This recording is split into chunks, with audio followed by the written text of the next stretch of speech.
Greetings loyal subscribers and honoured guests. Time for another episode of Covertape Chaos. The first game on this tape was definitely the highlight for me this time, so let's take a look. Shockwave Rider is a very original and fun game with an absolutely stonking soundtrack from Rob Hubbard. Just listen to this.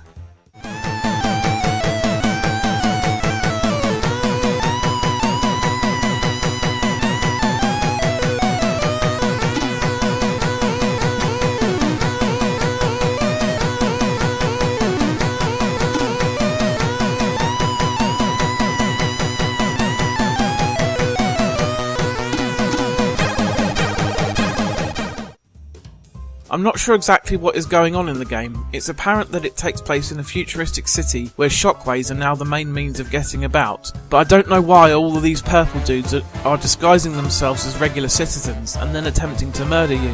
Maybe they're members of the local mafia and you've wronged them in some way. My favourite theory is that you're an android that is on the run though, which would explain your head falling off when you collide with a rock or another obstacle. I have managed to find the following explanation of the plot on giantbomb.com. Shockwave Rider is a futuristic action game where the player is attempting to pass through 12 dangerous districts, a feat known as going full circle. Traversing these districts involves riding the Shockwave, a series of rapidly moving sidewalks of various speeds. Along the journey, the player will encounter and combat hostile denizens. Oh well, I like my version better. While the difficulty of Shockwave Rider does ramp up as the levels progress and the weapons change on different stages, the fundamentals of the gameplay remain the same and can start to get fairly repetitive after a while. Nevertheless, Shockwave Rider is a worthy inclusion on this power pack, and I remember playing it a lot back in the day. I have never really found Viz to be all that amusing, so I've never found the prospect of a video game based on the property all that enticing either. However, this demo is fairly well put together with some decent graphics, nice music, and competent controls. It puts you in control of Biffa Bacon as you go up against Johnny Fartpants and Buster Gonad in a race, while other Viz characters get in your way or chase after you. My only problem with it is that it's all too brief, as the demo just fades to black at the end.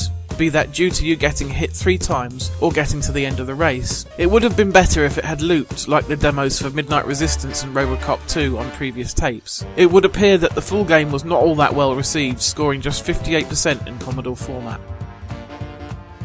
Sunstar is another game that, like Tau Ceti on the first tape, is very confusing at first glance. I would definitely recommend referring to the instructions inside Commodore format number 5 before playing, as there is very little documentation about this game elsewhere. The idea is to use your radar in the bottom right to locate pulse disruptors which appear as dots, then track them down and shoot them so that they turn green.